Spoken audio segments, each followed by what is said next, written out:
नमस्कार मित्रों, बहुत बहुत स्वागत है आपका आपके अपने YouTube चैनल अडानिया एजुकेशन अकेडमी आसिन पर। बिल्कुल इस बार बहुत जल्दी अपनी मुलाकात हो रही है। सबसे पहले तो सभी को नवरात्रि की बहुत बहुत शुभकामनाएं हैं। शाम के 8 बज चुके हैं, यानी वक्त हो चुका है आपके केमिस्ट्री की क्लास का। आज नवरात्रि के कारण विद्यालय में छुट्टी थी, जिसकी वजह से थोड़ा हम भी जल्दी फ्री हो गए। और सीधी सी बात है, अगर जल्दी फ्री हो गए तो आपके लिए हाजिर भी हो गए। पिछली क्लास में हमने बात की थी अभिक्रिया के वेग स्थिरांक के बारे में और अभिक्रिया के वेग को प्रभावित करने वाले कारकों के बारे में कि कौन कौन से कारक है जो अभिक्रिया के वेग को प्रभावित करते हैं और कौन कौन से कारक जो है अभिक्रिया के वेग को प्रभावित करते हैं। और हमने बात की थी वेग स्थिरांक के बारे में, के बारे में बात की थी, उसकी इकाई के बारे में बात की थी। और मैंने बताया था कि अगली क्लास में हम बात करेंगे कि अणुसंख्यकता क्या होती है और आपकी अभिक्रिया की कोटि क्या होती है। इसको लेकर हम बात करने वाले हैं आज हम बात करेंगे। एक तो आपके अभिक्रिया की जो अणुसंख्यकता है उसको लेकर बात करेंगे और एक बात करेंगे शून्य कोटि अभिक्रिया के बारे में आज हम चर्चा करने वाले हैं।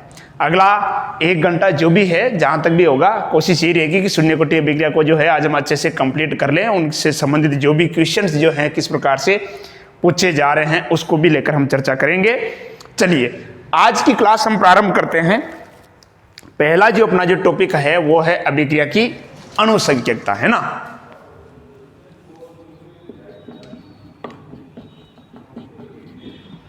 अभिक्रिया की अणुसंख्यकता क्या होती है, अभिक्रिया की अणुसंख्यकता, इसको लेकर हम बात करेंगे। यार ये चुभ रहा है यार, ये देखो ना इसको, क्या है ये है, ये चुभ रहा है यार, देखो इसको।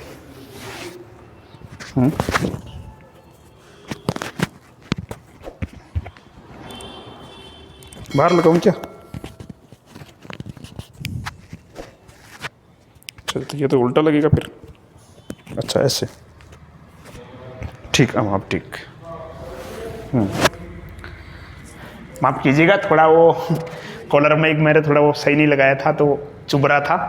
ठीक है, अब सब ठीक है। चलिए तो बात करते हैं अभिक्रिया की अणुसंख्यकता के बारे में कि अणुसंख्यकता का नाम से पता चल रहा है अणु की संख्या। देखिए, कोई भी ऐसी रासायनिक अभिक्रिया जो एक पद में संपन्न हो रही है, ध्यान रख लेना, अणुसंख्यकता के लिए सबसे इंपॉर्टेंट शर्त है अभिक्रिया एक पद में होनी चाहिए। कोई भी ऐसी रासायनिक अभिक्रिया जो एक पद में पूर्ण होती है उसमें अभिकारक अणु की संख्या क्या कहलाती है? अणुसंख्यकता कहलाती है। कोई भी ऐसी अभिक्रिया जो एक पद में पूर्ण होती है उस अभिक्रिया में भाग लेने वाले अभिकारक अणु की संख्या को हम क्या कहते हैं? अणुसंख्यकता कहते हैं। ठीक है, फिर बोल रहा हूं, कोई भी अभिक्रिया जो एक पद में पूर्ण होती है उसमें भाग लेने वाले अभिकारक अणु की संख्या क्या कहलाती है? अणुसंख्यकता कहलाती है। यदि किसी अभिक्रिया में एक अणु भाग ले रहा है, यानी अभिकारक का अणु एक है, तो उसे अपन बोलेंगे एक अणुक अभिक्रिया। यदि किसी अभिक्रिया में अभिकारक के अणु 2 है तो उसे अपन बोलेंगे द्विअणुक अभिक्रिया। यदि किसी अभिक्रिया के अणु में अभिकारक जो अणु है जो है वो कितने हैं? 3 है, उसे कहेंगे त्रिअणुक अभिक्रिया।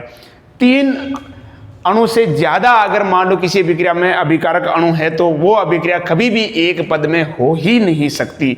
इसका मतलब ये हुआ कि कोई भी रासायनिक अभिक्रिया है उसकी अणुसंख्यकता कितनी होगी?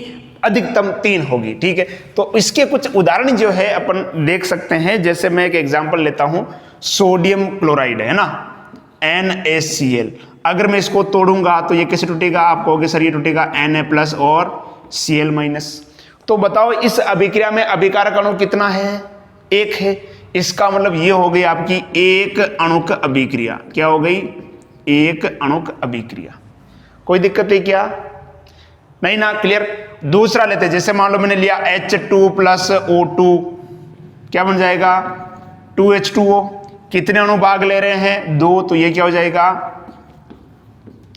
द्विअणुक अभिक्रिया। क्या हो जाएगी? द्विअणुक अभिक्रिया। और जैसे मैं ले लेता हूं, जैसे मान लो मैंने लिया Ca+Cl2, क्या बनेगा? CaCl2। कितने अणु भाग ले रहे हैं? 2, तो ये क्या हो जाएगी? द्विअणुक अभिक्रिया। क्या हो जाएगी? द्विअणुक अभिक्रिया, दोनों भाग लेना है, इसके अंदर दिख रहा है दोनों भाग ले रहे हैं, ठीक है। और जैसे इसको अगर मान लो इसको मैं ऐसे लिख दूं, देखो इधर जैसे मान लो Ca+2 और 2Cl-। अब बताओ कितने हैं, एक तो कैल्शियम और 2 क्लोराइड है, तो ये क्या हो जाएगा CaCl2, तो 2 तो क्लोराइड और 1 कैल्शियम, यानी कितने अणु हो गए कुल 3, तो इसे अपन बोलेंगे त्रिअणुक अभिक्रिया। क्या बोलेंगे, त्रिअणुक अभिक्रिया। तो 3 अणु से अगर जैसे ही ज्यादा होंगे अणु की संख्या, वो अभिक्रिया कभी भी एक पद में संपन्न नहीं हो सकती। तो ये आपको इसके अंदर मेजर रूप से आपको ध्यान रखना है कि जो अभिक्रिया जो है या अभिक्रिया की जो अणु संख्यकता है वो अधिकतम कितनी होगी, 3 होगी, ठीक है। आप लेना चाहो तो इसका एक बार फटाफट स्क्रीनशॉट ले लो, बाकी ऐसा कोई विशेष टॉपिक तो ये नहीं है अणु संख्यकता वाला, है ना। चलो मिटा दे, चलो बहुत बढ़िया, बहुत अच्छा पढ़ रहे हैं आप। चलिए इसकी कुछ बातें कर लेते हैं, क्या क्या नहीं हो सकता। देखिए पहली चीज, अणु संख्यकता का मान कभी शून्य नहीं हो सकता। ध्यान रखना, एक एक चीज लिख रहा हूं मैं, अणु संख्यकता का मान कभी शून्य नहीं हो सकता। क्या कभी ऐसी कोई अभिक्रिया हो सकती है जिसके अंदर अभिकारक है ही नहीं? संभव है क्या, बताओ? ऐसी कोई अभिक्रिया हो सकती है जिसमें अभिकारक ही ना हो? भाई अणु संख्यकता का मान 0 कैसे हो सकता? नहीं हो सकता। अभिक्रिया अणु संख्यकता का मान कभी ऋणात्मक नहीं हो सकता, यह भी ध्यान रखना, कभी ऋणात्मक नहीं हो सकता, ठीक है। तो देखो इसकी अभिक्रिया अणु संख्यकता की जो विशेषताएं हैं उसके बारे में बात करते हैं। अभिक्रिया अणु संख्यकता की विशेषताएं, पहला क्या होगा, इसका मान कभी शून्य नहीं हो सकता, शून्य नहीं हो सकता, ठीक है ना। दूसरा, इसका मान ऋणात्मक व भिन्नात्मक, भिन्नात्मक है ना, 1/2, 2/5 इस प्रकार से, ऋणात्मक व भिन्नात्मक नहीं हो सकता, नहीं हो सकता। तीसरा, यह एक सैद्धांतिक मान होता है, सैद्धांतिक मान होता है। फोर्थ ले सकते अपन, यह वेग नियम पर आधारित नहीं होता है, वेग नियम पर आधारित नहीं होता है। तो ये कुछ खास बातें हैं आपके अभिक्रिया की जो अणु संख्यकता है उसको लेकर के इसका मान। और एक चीज और लिख देते हैं यार, ये चीज और 5वां पॉइंट है ना, इसका मान 3 से अधिक नहीं हो सकता, 3 से अधिक नहीं हो सकता है, इसका मान 3 से अधिक नहीं हो सकता, ठीक है। तो ये हो गई आपके अभिक्रिया अणु संख्यकता के बारे में। भी कोई भी अभिक्रिया है और अगर वो एक पद में संपन्न हो रही है तो उसके अंदर जितने भी जो अभिकारक अणु होंगे उन अभिकारक अणु की संख्या को हम क्या कहेंगे, अभिक्रिया की अणु संख्यकता कहेंगे। 3 से अधिक अगर किसी अभिक्रिया में अभिकारक अणु है तो फिर वो अभिक्रिया एक पद में नहीं हो सकती, है ना, वो 1 से अधिक पदों में होगी, ठीक है। तो अधिकतम अणु संख्यकता जो हो सकती है कितनी हो सकती है, 3 हो सकती है। इसका मान कभी शून्य नहीं हो सकता क्योंकि ऐसी तो कोई अभिक्रिया होगी नहीं जिसके अंदर अभिकारक नहीं हो, अभिकारक तो होगा यार। इसका मान ऋणात्मक व भिन्नात्मक, कोई अभिकारक की मात्रा माइनस में हो सकती है क्या? संभव नहीं है ना यार, ऋणात्मक नहीं हो सकता। भिन्नात्मक यानी 1/5, 3/5 या 3.2, 5.2 इस प्रकार का मान इसका नहीं हो सकता। ये सैद्धांतिक मान होता है, प्रायोगिक मान नहीं होता है। ये वेग नियम जो अपन ने पढ़ा था ना लास्ट क्लास में, गुलबर्ग वागे का नियम, तो ये वेग नियम पर आधारित नहीं होता है, ठीक है। तो ये इसकी हो गई प्रमुख विशेषताएं अभिक्रिया अणु संख्यकता की। आप फटाफट स्क्रीनशॉट ले लो, फिर अपन आगे बात करते हैं, ठीक है। चलो अब अपन बात करते हैं अभिक्रिया की कोटि के बारे में। ऑर्डर ऑफ रिएक्शन क्या होता है उसको लेकर हम थोड़ी चर्चा कर लेते हैं। अभिक्रिया की कोटि यानी ऑर्डर ऑफ रिएक्शन क्या होता है, अभिक्रिया की कोटि बहुत ही इंपॉर्टेंट टॉपिक है। अभिक्रिया की कोटि,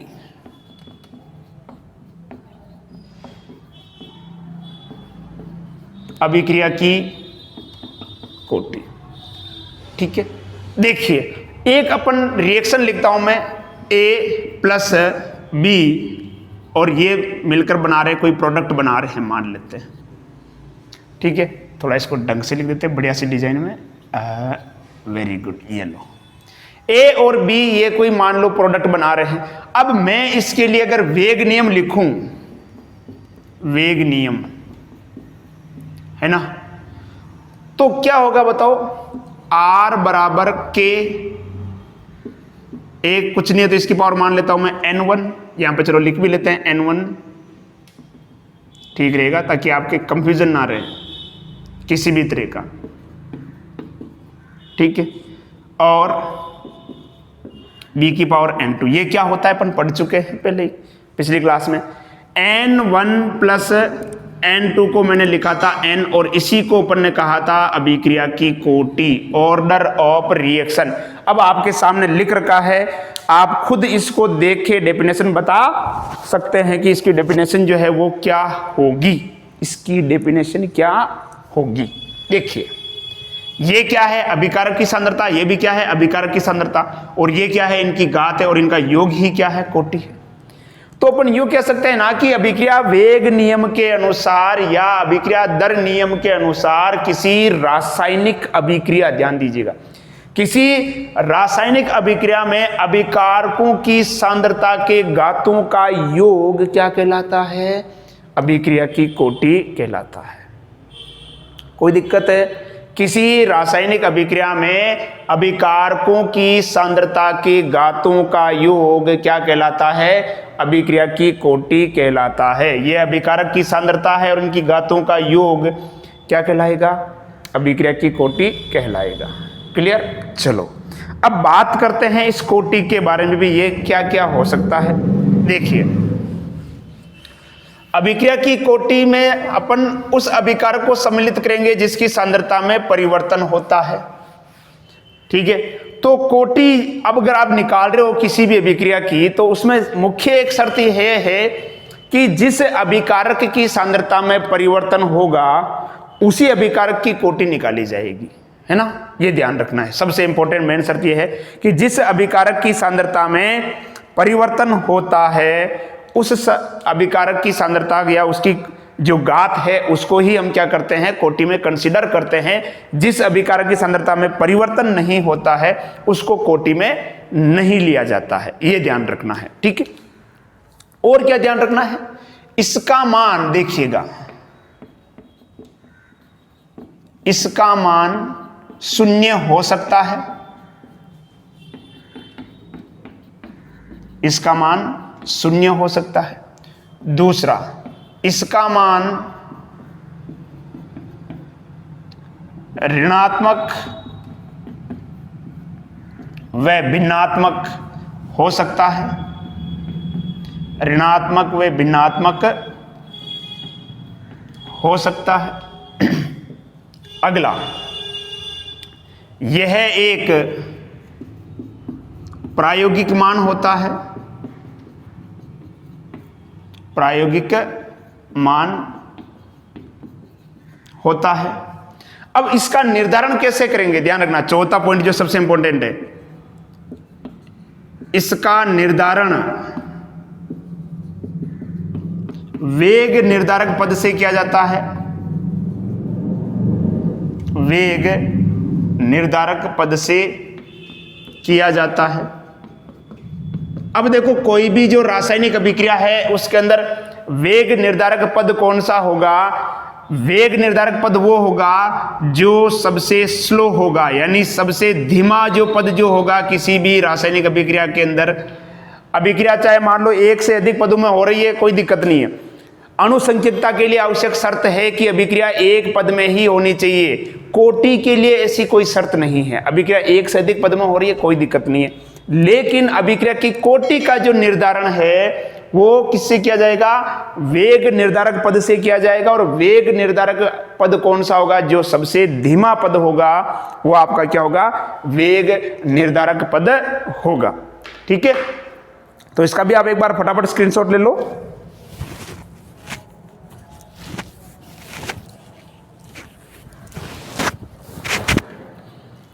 क्लियर? तो एक तो पहले अपन बात कर लेते कि कोटि को लेकर किस प्रकार के प्रश्न जो है हमसे पूछे जाते हैं, है ना? अभिक्रिया की कोटि को लेकर ये देखो, एक क्वेश्चन तो सीधा सा बन जाता है आपके कई बार की अभिक्रिया की अणुसंख्यकता और अभिक्रिया की कोटि में अंतर लिखिए। तो ये आप अभी मैंने लिखा है, इसको देख के आप लिख सकते हो। अभिक्रिया की अणुसंख्यकता और अभिक्रिया की कोटि में अंतर, दोनों चीजें मैंने बता दी। अणुसंख्यकता क्या होती है बता दी, कोटि क्या होती है ये अपन ने देख लिया।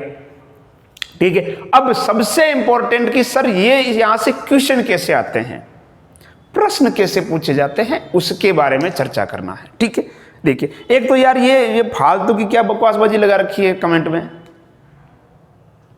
है? मतलब तुम पढ़ने आते हो यार, क्या करने आते हो फिर? कहां से हो तुम, कहां से हो भाई? यार कोई काम की चीज है यार, उसके बारे में बात करो ना यार। तुम ये क्या मतलब भगदड़ मचा रखी है कुछ भी है? मीनाक्षी तुम कहां से हो, ये कहां से है, वो कहां से है? भाई उसके घर से है, वो उसके घर से है, तू तेरे घर से, वो उसके घर से। क्या करना है तेरे को एड्रेस जान के भाई कहां से कहां से नहीं है? तुम्हें क्या करना है भाई, कौन कहां से? तुम पढ़ने आए हो, पढ़ाई पे ध्यान दो यार। तुम्हारी फालतू की कमेंट की वजह से जो बच्चे पढ़ने वाले होते हैं वो डिस्टर्ब होते हैं। फिर कहना अच्छा नहीं लगता, फालतू में क्या मतलब कहें यार, तुम्हें मूड खराब कर देते हो साला। देखिए इससे क्वेश्चन जो है वो किस प्रकार से पूछते हैं, एक उसकी अपन बात करते हैं। एक क्वेश्चन पूछा भी गया है, उसके बारे में चर्चा करते हैं। एक रिएक्शन दे रखी है, मान लो तुम्हें कोई सी भी एक रिएक्शन यदि मान लो कि A प्लस B मिलकर मान लो कि कोई एक प्रोडक्ट बना रहे हैं, और तुम्हें इसके लिए वेग नियम लिख रखा था R बराबर K, एक की पावर दे रखी थी 0.5 और B की पावर दे रखी थी 1, ये दे रखी थी।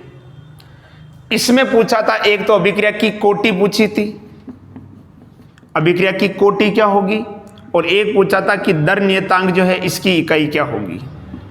दो चीजें इसमें से पूछी थी।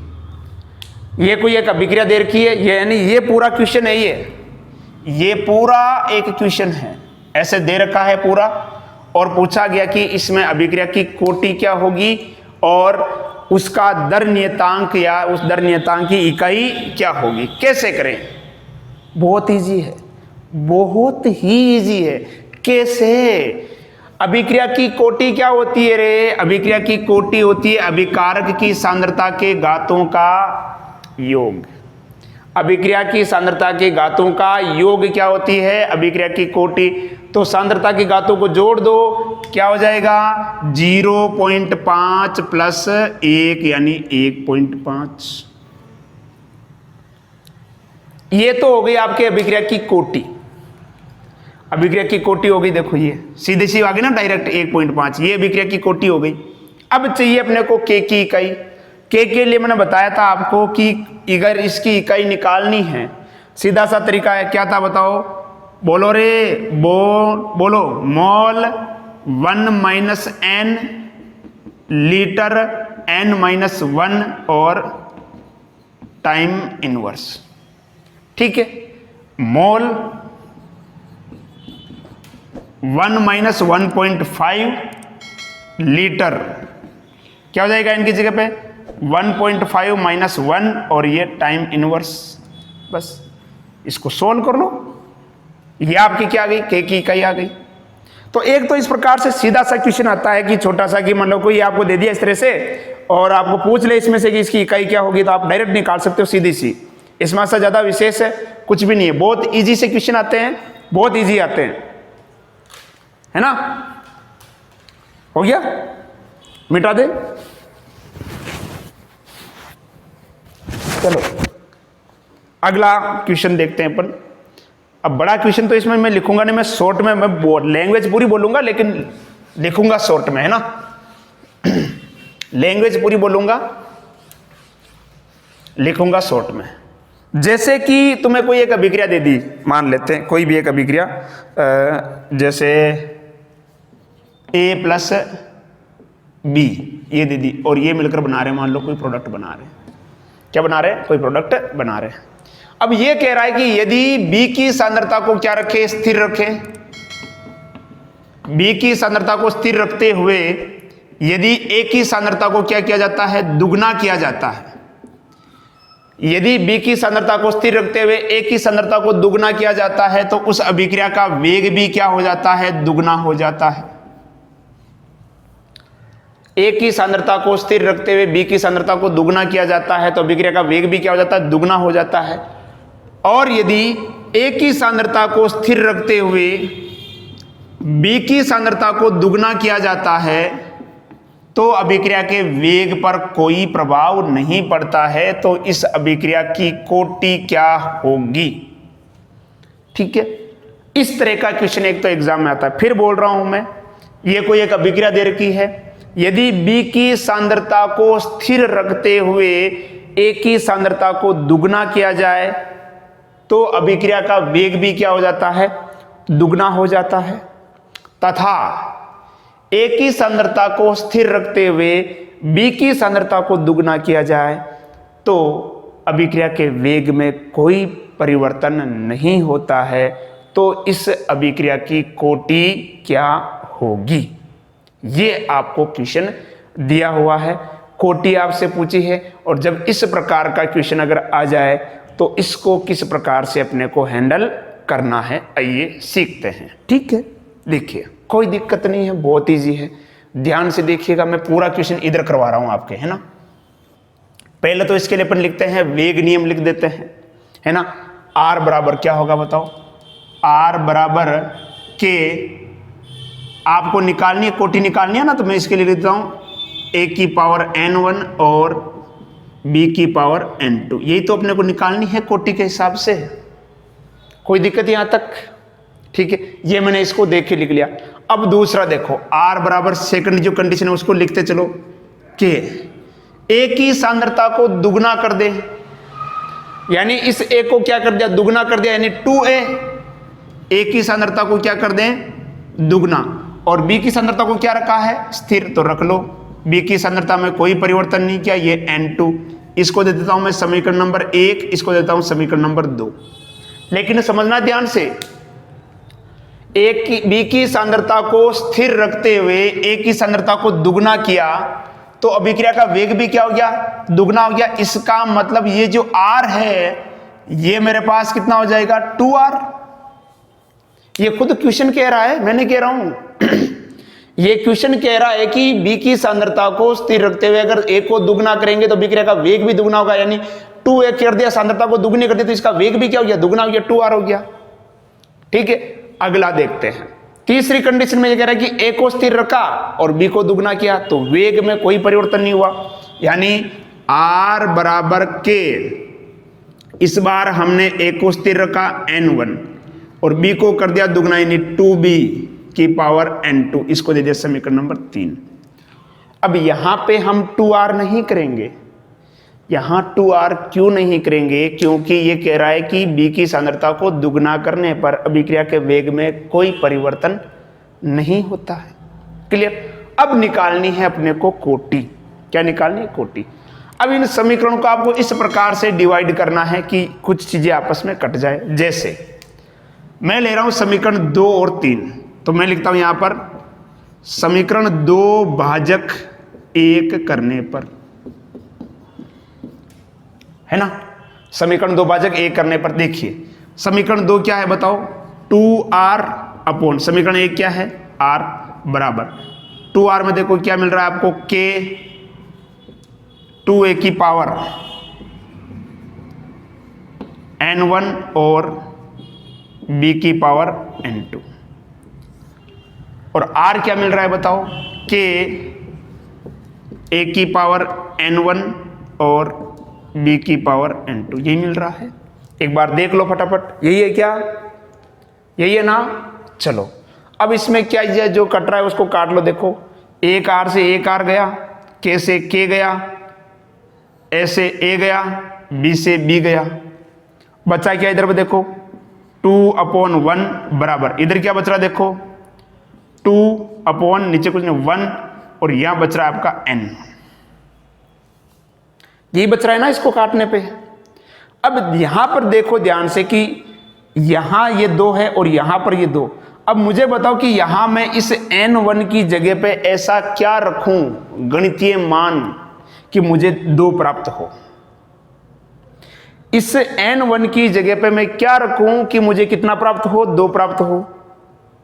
तो बताओ अगर मैं इस n1 की जगह पे अगर 1 रख दूं, n1 की जगह अगर मुझे 1 रख दूं तो क्या मुझे ये वैल्यू प्राप्त होगी नहीं होगी? आप कहोगे सर बिल्कुल होगी। इसका मतलब n1 का मान कितना हुआ, 1 हो गया। एक तो ये ध्यान रखना है, n1 का मान कितना हो गया, 1 हो गया। ठीक है, चलो आगे बढ़ते हैं। दूसरा कंडीशन, समीकरण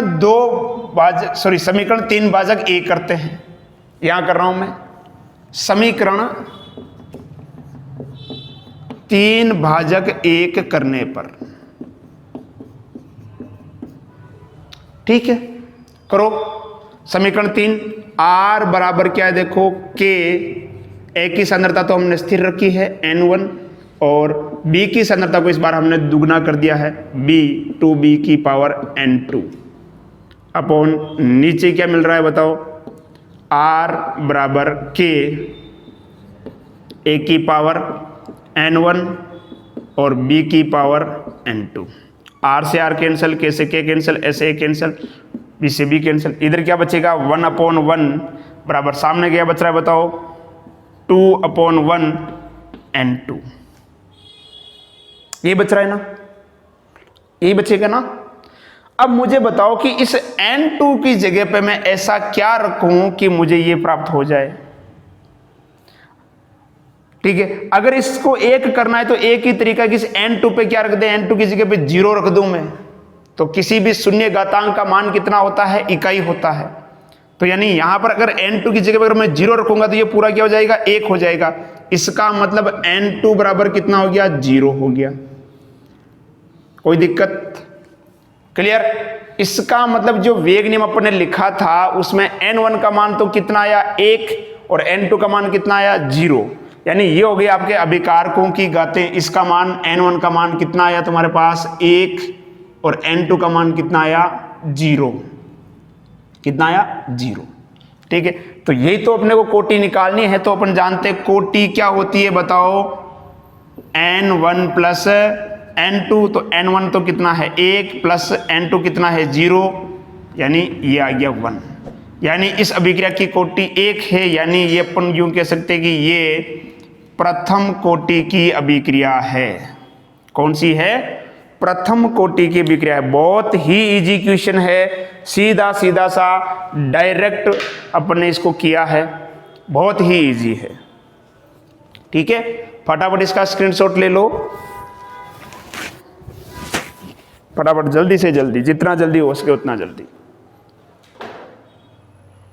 क्लियर? मिटा दे। चलो, तो इस तरह से और भी क्वेश्चन बन सकते हैं। एक क्वेश्चन मैं आपको दे रहा हूं और आपको इसको सोल्व करके मुझे बताना है। कमेंट बॉक्स में आपको आंसर उसका लिखना है, अभी लिख सकते हो या बाद में भी आप सोल्व कर लेना उसको, जब भी आपको समय मिले। ठीक है, तो एक तो इस प्रकार से आपको कोटि का क्वेश्चन जो है वो पूछा जा सकता है। और क्वेश्चन इसके बनते हैं तो उसके भी डिफरेंट मेथड जो है अपन चर्चा करते रहेंगे। एक क्वेश्चन मैं आपको दे रहा हूं, यही है क्वेश्चन है, यदि एक की सांद्रता 8 गुना करने पर 8 गुना करने पर अभिक्रिया का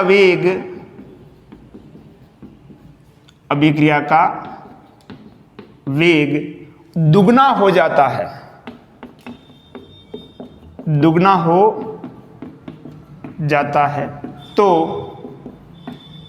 अभिक्रिया की कोटि क्या होगी, अभिक्रिया की कोटि क्या होगी, ये क्वेश्चन आपको करना है। वही तरीका है, सेम वही तरीका है। ठीक है, चलो इसको सुविधा के लिए मैं बोलिए आपको थोड़ा सा लिख देता हूं। जैसे मान लो कि अपन ने लिख लिया, जैसे मान लो लिखा r बराबर क्या हो जाएगा k, a की पावर कितनी है n1, b की पावर n2। दूसरा लिखा अपन ने r, इसको दे दिया मैंने समीकरण नंबर 1 k। ये कह रहा है कि अभिक्रिया की सांद्रता ने एक की सांद्रता को क्या कर दिया 8 गुना कर दिया, 8 टाइम्स बढ़ा दिया। इसका मतलब हो गया 8 a की पावर n1, b में कोई चेंज नहीं किया है तो ये n2। अगर इसको 8 किया गया तो अभिक्रिया का वेग क्या हो गया, दुगना हो गया, यानी ये हो गया 2r। इसको दे दिया समीकरण नंबर 2। बस वही करना है कि समीकरण 2 भाजक 1 करने पर कर लो, सीधा सा इधर देख लो, ऊपर क्या जाएगा 2r, नीचे कितना जाएगा r बराबर, सामने क्या मिल रहा है आपको k, a की सांद्रता आपने 8 गुना बढ़ाई, n1, b का b और ये n2, नीचे क्या जाएगा k, a की पावर n1, b की पावर n2। जो जो कट रहा है उसको काट दो, क्या बचेगा इधर ऊपर 2, नीचे बच जाएगा 1, इधर क्या बचेगा बताओ 8 की पावर ये n1। बस यही आंसर है आपका। बस आपको ये आइडिया लगाना है कि मैं इस n की जगह पे क्या रखूं कि मुझे इधर 2 मिल जाए, यानी यहां पर ये 2 आ जाए। बस वो आपका आंसर है, वही अभिक्रिया की क्या है कोटि। यहां पर b के बारे में दिया ही नहीं इसने कुछ, b के बारे में कुछ दिया ही नहीं, क्योंकि b की सांद्रता में परिवर्तन ही नहीं है, b की सांद्रता में परिवर्तन नहीं है। ठीक है, तो ये आपको करना है, फटाफट इसका भी स्क्रीनशॉट ले लो, फिर अपन आगे बात करते हैं।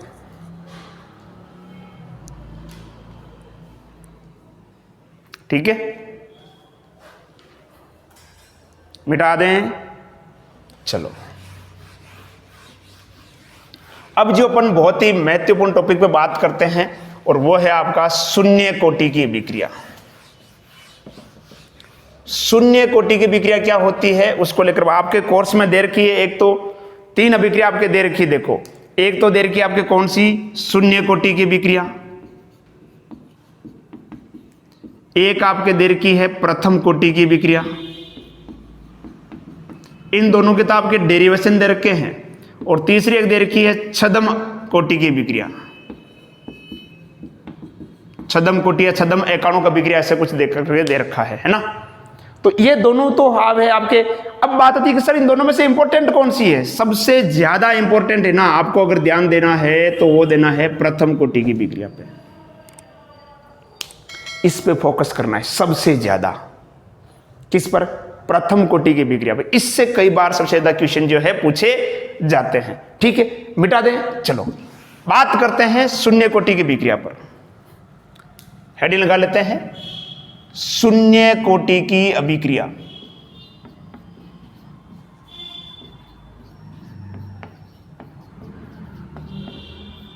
टेक्निकल टीम तो जा चुकी है, बस वीडियो को स्टार्ट करवा दिया, मेरे कॉलर में ये लगा दिया, सब गए, हम अकेला है, बिल्कुल अकेला। इसलिए चेक भी मुझे ही करना पड़ेगा कि दिख रहा है नहीं दिख रहा है, ये है दिख रहा है क्या बराबर। देखो कट गया ना, अच्छा हुआ ना मैंने चेक कर लिया इसको।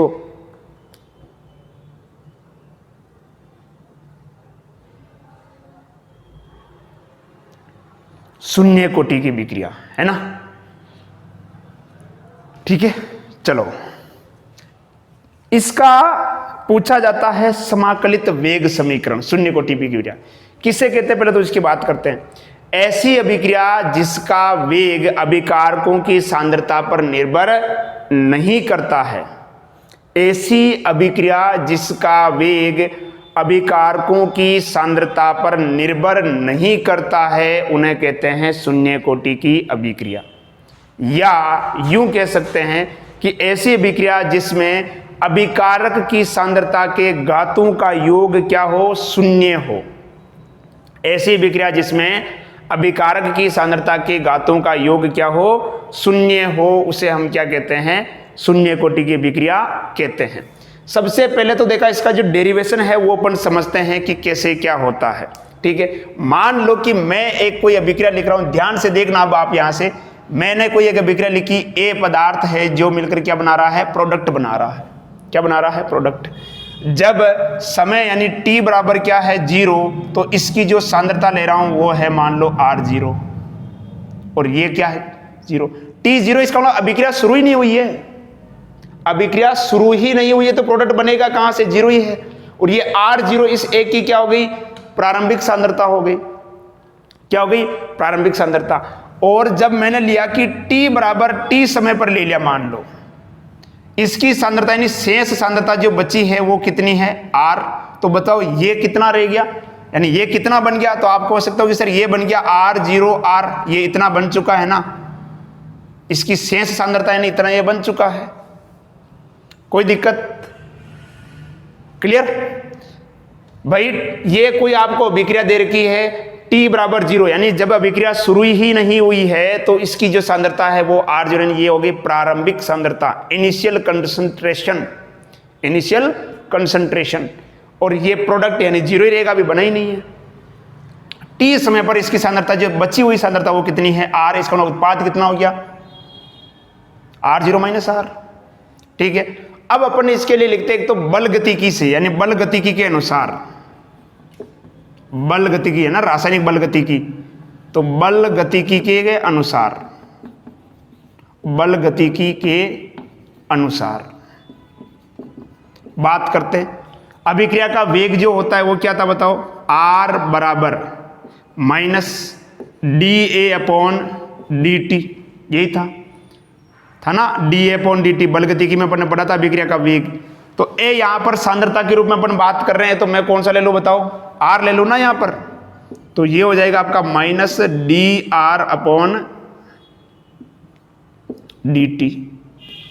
कोई दिक्कत। अगला वेग नियम से, अभिक्रिया का जो वेग नियम है, वेग नियम से वो क्या हो जाएगा बताओ, R बराबर K A की पावर 0। अब A की पावर 0 क्यों रखी गुरुजी आपने, ये बताओ सबसे पहले तो। भाई हम पढ़ क्या रहे हैं, हम पढ़ रहे हैं शून्य कोटि की अभिक्रिया। क्या पढ़ रहे हैं, शून्य कोटि की अभिक्रिया। और शून्य कोटि की अभिक्रिया किसे कहते हैं, जब अभिकारक की जो घात है वो क्या हो, 0 हो, या घातों का योग 0 हो, तभी तो उसे शून्य कोटि की अभिक्रिया कहेंगे। लेकिन यहां एक ही जगह मुझे चाहिए सांद्रता, तो सांद्रता कितनी है बताओ, R। तो यहां लिख देता हूं मैं R बराबर K R की पावर 0। ठीक है, इसको मैंने दे दिया समीकरण नंबर 1 और इसको देता हूं मैं समीकरण नंबर 2। ध्यान से देखना। अब देखो ये R बराबर मुझे क्या मिल रहा बताओ, माइनस dR/dt। और इधर मुझे क्या मिल रहा बताओ, R बराबर K R की पावर 0। तो इस R का मान मैं यहां रख सकता हूं ना, रख सकते हैं कि नहीं रख सकते बताओ, गुरुजी रख सकते हो, तो रखते हैं। क्या हो जाएगा, माइनस dR/dt। और सामने क्या मिल रहा है आपको, K R की पावर क्या मिल रही है, 0। कोई भी जिसकी घात क्या हो, 0 हो, उसका मान कितना होता है, 1 होता है। यानी जिसकी पावर 0 हो उसका मान कितना होता है, 1।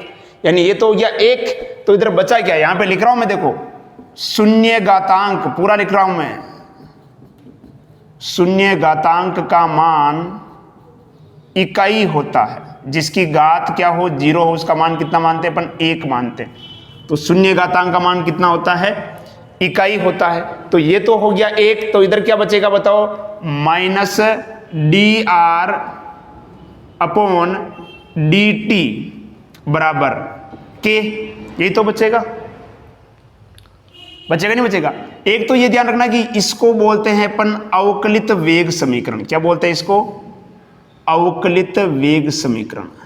शून्य कोटि अभिक्रिया का ये क्या हो गया, अवकलित वेग समीकरण। ये ध्यान रखना थोड़ा, अवकलित वेग समीकरण, शून्य कोटि अभिक्रिया का अवकलित वेग समीकरण इसको कहते हैं। ठीक है, ये हो जाएगा। इसको अगर और इजी कर लेते हैं, dR बराबर K dt। कोई दिक्कत है क्या, क्लियर। कुछ जगह पे आपको यह भी लिखा मिल सकता है कि यह अवकलित वेग समीकरण है। ठीक है, अब मैं इसका कर रहा हूं समाकलन। समाकलन करने पर समाकलन करने पर। समाकलन करेंगे तो क्या हो जाएगा बताओ, ये माइनस क्या हो जाएगा, डी आर बराबर क्या मिलेगा, के, क्योंकि के स्थिरांक है इसका समाकलन नहीं होगा, और इधर मिलेगा आपको डी टी।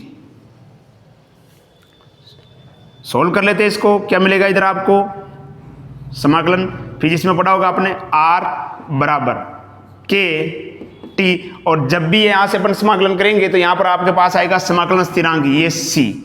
अब देखो ये अलग अलग किताबों में अलग अलग मिल सकता है, कुछ एनसीईआरटी की किताब में ये सी मिलेगा, तो कुछ जगह पर आपको इसकी जगह पर आई भी लिखा मिल सकता है, ठीक है, या कुछ किताबों में आपको एक्स भी लिखा मिल सकता है। तो उससे कोई फर्क नहीं पड़ रहा, आप चाहे सी लिखो, चाहे आई लिखो, एस लिखो, एक्स लिखो, उससे कोई फर्क नहीं पड़ रहा है। ये सी यहां पर क्या है, समाकलन स्थिरांक है। सी क्या है यहां पर, समाकलन स्थिरांक। ये जो सी है आपका समाकलन स्थिरांक, समाकलन स्थिरांक बोलते हैं इसको अपन।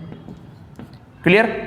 अब देखिएगा, मुझे इस समाकलन स्थिरांक का मान चाहिए, एक तो समाकलन स्थिरांक का मान चाहिए, एक तो ये ध्यान रखना, ये भी आपकी जरूरत पड़ेगी इसकी भी, आगे अपन जब ग्राफ बनाएंगे ना तब इस इक्वेशन की जो है आपको जरूरत पड़ने वाली है, जब अपन ग्राफ बनाएंगे तब। देखिए, अगर मान लो मैं कहूं कि t बराबर 0 है, t बराबर 0 है, तो t बराबर 0, तो r बराबर क्या हो जाएगा, r0। इसका मतलब r जो है वो क्या होगा, r0 होगा, ठीक है। तो मैं इस r की जगह पर तो क्या रख रहा हूं, r0,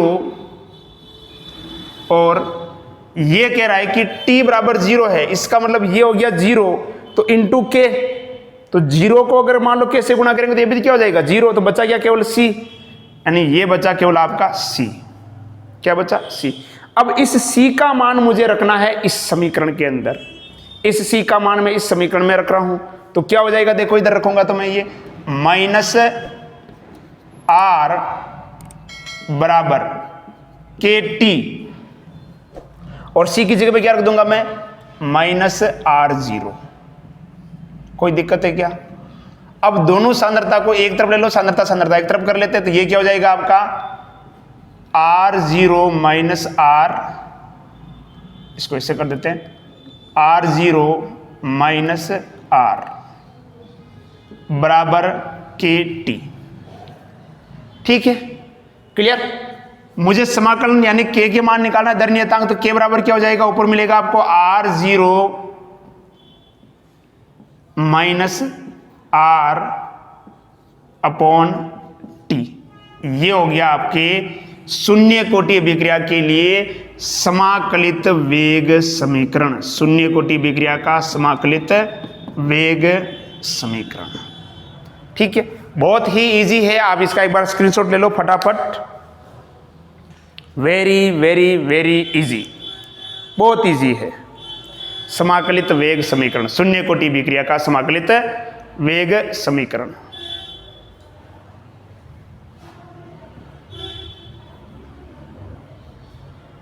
क्लियर। मिटा दें, स्क्रीनशॉट ले लो फटाफट।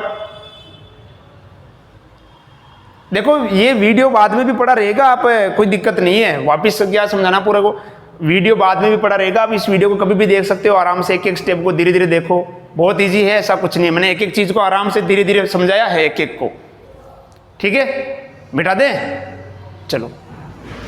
अब देखिएगा, अपने को कुछ ग्राफ के लिए इसकी आवश्यकता पड़ेगी, इसके कुछ ग्राफ वगैरह के भी क्वेश्चन जो है वो पूछे जाते हैं कई बार, एक बार उसको लेकर भी अपन चर्चा कर लेते हैं, ग्राफ को लेकर।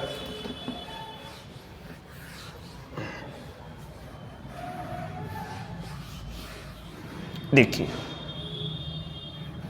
ये दो इक्वेशन जो है, इनसे संबंधित ग्राफ के बारे में कई बार क्वेश्चन बनते हैं। देखिएगा, अगर मैं इसके क्या कर दूं, चिन्ह परिवर्तित कर दूं, इस समीकरण का क्या कर दूं, अगर चिन्ह परिवर्तित कर दूं तो मुझे ये क्या मिलेगा बताओ, r बराबर, अगर इसका मैं अगर चिन्ह परिवर्तित कर दूं तो मुझे मिलेगा r बराबर माइनस के टी और प्लस r0, ये मिलेगा ना। तो ये देखो, अगर आप देखो ध्यान से, तो ये एक सरल रेखा समीकरण है। सरल रेखा समीकरण यानी क्या होता है, y बराबर एम एक्स प्लस सी, ये ना सरल रेखा समीकरण है। y अक्ष पर क्या मिल रहा है बताओ, y अक्ष पर मिल रहा है r, x अक्ष पर क्या मिल रहा है बताओ, x अक्ष पर क्या मिल रहा है आपको, t मिल रहा है। और ये m क्या बताता है, ढाल को बताता है। किसको बताता है, ढाल। और ढाल के आगे क्या लग रहा है, माइनस, क्या लग रहा है, माइनस लग रहा है। इसका मतलब इसका ढाल क्या है, ऋणात्मक है, इस तरह से। और ये r0 ये क्या बताता है, ये है अंत्यखंड इंटरसेप्ट, यानी ये आपका हो जाएगा यहां पर r0, ये के ढाल है। यहां पे भी लिख सकते हो या r0 आप ये भी लिख सकते हो, एक ही बात है। वहां लिखो, चाहे कुछ किताबों में यहां लिखा मिल सकता है, कुछ जगह भी यहां मिल सकता है। ये एक ग्राफ तो इसका ये बनेगा। दूसरा, अगर इसका ग्राफ बनाए अपन, तो इसका ग्राफ कैसे मिलेगा, देखो आपको, ये इधर हो गया t, r0 माइनस r,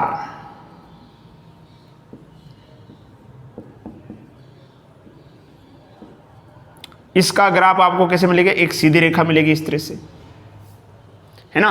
तो ये दो शून्य कोटि की अभिक्रिया के ग्राफ है। फटाफट इसके भी आप स्क्रीनशॉट ले लो, ठीक है। वैसे आपके कोर्स में तो एक ही दे रखा है, लेकिन मैंने दो बना दिए।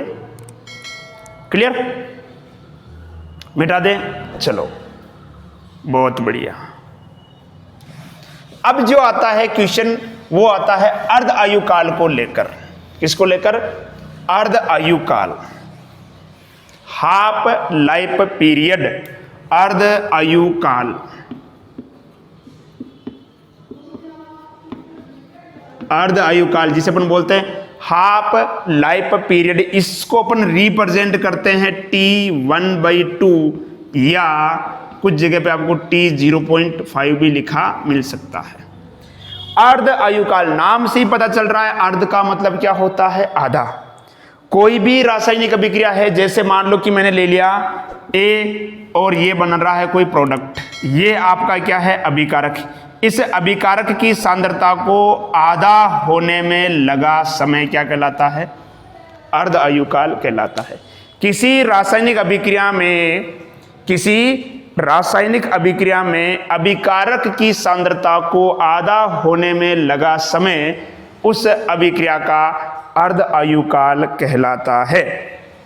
किसी रासायनिक अभिक्रिया में अभिकारक की सांद्रता को आधा होने में लगा समय क्या कहलाता है, अर्ध आयु काल कहलाता है। फिर बोल रहा हूं, किसी रासायनिक अभिक्रिया में अभिकारक की सांद्रता को आधा होने में लगा समय क्या कहलाता है, अर्ध आयु काल कहलाता है।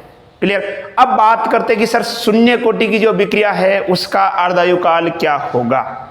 ठीक है, तो अर्ध आयु काल किसे कहते हैं, समझ में आ गया कि कोई भी रासायनिक अभिक्रिया है उसमें जो अभिकारक है उस अभिकारक की सांद्रता को आधा होने में जितना समय लगेगा उसे हम क्या कहेंगे, अर्ध आयु काल कहेंगे। क्या कहेंगे, अर्ध आयु काल। ठीक है, चलो चर्चा करते हैं आगे, अपन इसको बढ़ाते हैं कि शून्य कोटि की अभिक्रिया है उसके लिए अर्ध आयु काल क्या होगा। शून्य कोटि अभिक्रिया के लिए अर्ध आयु काल, शून्य कोटि की अभिक्रिया के लिए अर्ध आयु काल, अर्ध आयु काल, हाफ लाइफ पीरियड फॉर किसके लिए, शून्य कोटि अभिक्रिया के लिए। सबसे पहले तो देखते हैं शून्य कोटि की अभिक्रिया ने क्या था, आपके पास क्या था, K बराबर R0 माइनस R अपॉन, ये इसकी सांद्रता है तो इसको ऐसे कोष्टक में लिख लो, बड़े कोष्टक में, और नीचे क्या था T। आपको निकालना है अर्ध आयु काल यानी समय तो निकालना है, तो इसको T को इधर ले लो, T बराबर R0 माइनस R अपॉन नीचे क्या आएगा K। ठीक है, अब यदि T बराबर, देखना ध्यान से, T बराबर क्या हो, आधा हो। अगर T आधा है तो इस अभिकारक की सांद्रता भी क्या हो जाएगी, प्रारंभिक सांद्रता की आधी हो जाएगी ना। यानी अगर T बराबर आधा है तो R भी क्या हो जाएगा, प्रारंभिक सांद्रता का क्या हो जाएगा, आधा हो जाएगा। यही तो होगा।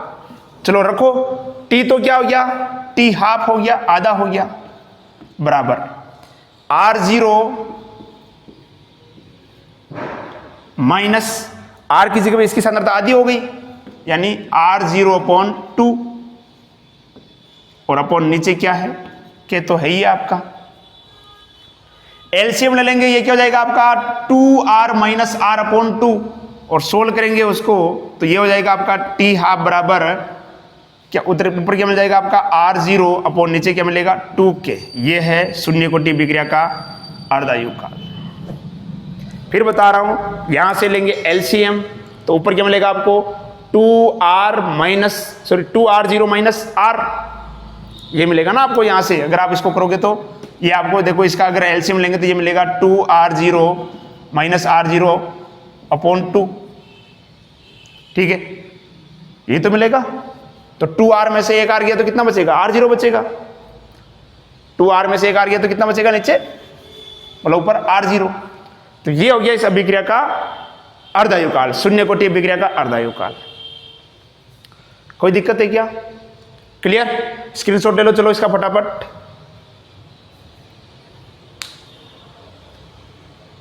मिटा दें चलो। एक तो ये आता है, एक आता है आपके की जो अभिक्रिया है उसको 3/4 पूरा होने में, यानी 75%, ये तो 50% था, 50% पूरा होने में लगा समय। एक आता है कि अभिक्रिया को 75% होने में जो लगा समय, 75% है ना। तो इसका भी पूछा जाता है कई बार। देखो t बराबर क्या था आपका R0 - R/k। अगर t बराबर कितना है 0.75 है, कितना है 0.75, यानी 4 गुना मतलब अभिक्रिया जो है वो लगभग पूर्ण हो चुकी है। इसका मतलब R जो है वो आपका होगा R0/4। रख दो वैल्यू, t 0.75 बराबर R0 - R0/4। नीचे क्या जाएगा के। यही एलसीएम लेंगे, ये क्या मिलेगा आपको 4R - R0/4 क्या मिल जाएगा आपको 75, सॉरी यहां पर ये 4R - R/4। 4R में से एक R गया तो क्या बचेगा 3R। कितना हो जाएगा 3R और नीचे कितना जाएगा 4, तो ये कितना हो जाएगा आपका 2t 0.75 बराबर 3R0/4k अपॉन 4k। ठीक है, अब अगर मान लो कि आप जो 3/4 अभिक्रिया है वो पूर्ण हो चुकी है, उसमें पूरा होने में लगा समय और आधा होने में लगा समय, उनके बीच में अगर अपन संबंध निकाले तो ये संबंध आपको मिलेगा कुछ इस प्रकार से t 0.75 अपॉन नीचे t हाफ। जब आप करोगे तो ये आएगा लगभग 3/4। कितना आएगा 3/4। कोई दिक्कत? कैसे आएगा? क्योंकि ऊपर से आपके कट जाएगा ये, है ना। तो एक ये भी रिलेशन आपको ध्यान में रखना है। ठीक है, तो दो चीजें होगी, ये तो 75% पूरा होने में लगा समय और 50% पूरा होने में लगा समय ने 0.5 कितना था आपका R0/2 के। ये 50% पूर्ण होने में लगा समय ने आधा पूर्ण होने में लगा समय। क्लियर? कंप्लीट। तो ये थी आपके शून्य कोटि की अभिक्रिया, है ना, जिसका वेग समाकलित वेग समीकरण अपन ने निकाला, उसका अर्धायु काल अपन ने निकाला। अब आपको इसमें सांद्रता दे देगा, कोई भी अभिक्रिया है उसकी प्रारंभिक सांद्रता इतनी है, उसका k इतना है, उसका अर्धायु काल निकालिए। जैसे मान लेते हैं, बेटा दे एक बार इसको, एक क्वेश्चन में आपको हाइपोथेटिकल काल्पनिक क्वेश्चन जो है मैं आपको बना के देता हूं। एक नॉर्मल क्वेश्चन, बहुत ही सीधा साधा बोला बाला क्वेश्चन देते हैं अपन। एक कि कोई भी एक अभिक्रिया है, एक शून्य कोटि की अभिक्रिया, क्वेश्चन ले लेते हैं अपन। एक शून्य कोटि की अभिक्रिया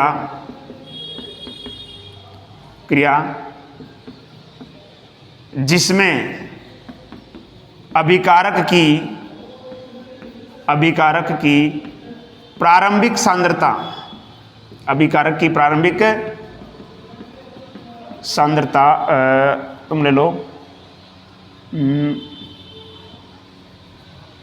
7 × 10⁻⁴ मोल प्रति लीटर है, मोल प्रति लीटर है। तथा इसके दर नियतांक का मान, इसके दर नियतांक का मान 2.2 इंटू 10 की घात -9 क्या हो जाएगी इसकी इकाई, mole litre inverse second inverse है। तो अभिक्रिया के अर्ध आयुकाल की गणना कीजिए, ये एक इक्वेशन जो मैंने एक नॉर्मली आपको दिया है। एक शून्य कोटि की विक्रिया है जिसमें अभिकारक की प्रारंभिक सांद्रता 7 इंटू 10 की घात -4 मोल प्रति लीटर है तथा इसके दर नियतांक यानी के का मान 2.2 इंटू 10 की घात -9 mole litre inverse second inverse है। तो अभिक्रिया के अर्ध आयुकाल की गणना कीजिए। शून्य कोटि की विक्रिया है ये, ठीक है, और शून्य कोटि की विक्रिया है तो इसके लिए अपन जानते हैं शून्य कोटि की विक्रिया आपको दे रखी है। शून्य कोटि की अभिक्रिया आपको निकालना है, इसके लिए दर नियतांक निकालना है। शून्य कोटि की विक्रिया के लिए दर नियतांक निकालना है क्या, नहीं निकालना है, आपको निकालना है क्या, हाफ लाइफ पीरियड, अर्ध आयुकाल निकालना है। किसके लिए, शून्य कोटि की विक्रिया के लिए अर्ध आयुकाल। तो अर्ध आयुकाल का सूत्र क्या होता है बताओ, शून्य कोटि की विक्रिया के लिए 0.5 बराबर R0/2K ये होता है। अभी अपन ने देखा था शून्य कोटि विक्रिया के लिए अर्ध आयुकाल का मान यही, तो क्या हो जाएगा बराबर, देखो R0 यानी क्या है, प्रारंभिक सांद्रता कितनी दे रखी है, 7 इंटू 10 की घात -4 आपको दे रखी है। 2 इंटू K का मान कितना दे रखा है, 2.2 इंटू 10 की घात -9 ये तो दे रखा है। सोल्व कर लो इसको, आंसर है। आंसर जो आएगा किस में आएगा बताओ, वो सेकंड में आएगा। सर हमें कैसे पता चलेगा सेकंड में, तुम्हें पता चलेगा यहां से, ठीक है। तो ये आ जाएगा इस अभिक्रिया का अर्ध आयुकाल, ठीक है। तो ये थी आपके एक प्रथम कोटि की शून्य कोटि की अभिक्रिया, ठीक है। अच्छा था कि ये आज नवरात्रा स्थापना और आज का जो दिन है छुट्टी का था, विद्यालय में हम गए नहीं, केवल कोचिंग ही पढ़ाना था। इसके हिसाब से थोड़े जल्दी फ्री हो गए, इसलिए क्लास ले पाया। जब भी इस प्रकार से मुझे कभी भी जब भी मौका मिलेगा मैं आपकी क्लास जरूर लूँगा, ठीक है। जैसा कि मैंने आपको कहा है कि दिसंबर तक मैं आपका कोर्स कंप्लीट करा दूंगा, तो करवा दूंगा। मैंने कह दिया मतलब कह दिया, ठीक है। दिसंबर तक आपका कोर्स जो है एनी हाउ कंप्लीट हो जाएगा। दूसरा, नोट्स के बारे में बार बार बात आती रहती है, तो नोट्स आप हमारा जो टेलीग्राम चैनल है वहाँ पे जाइए और वहाँ से आप जो पीडीएफ आपको चाहिए वो वहाँ से आप डाउनलोड कर सकते हैं। बिल्कुल फ्री ऑफ कॉस्ट है, किसी प्रकार का कोई चार्ज जो है उसका शुल्क जो है नोट्स का नहीं है, ठीक है। बाकी पढ़ाई करते रहिए, सुरक्षित रहिए और एंजॉय कीजिए। धन्यवाद।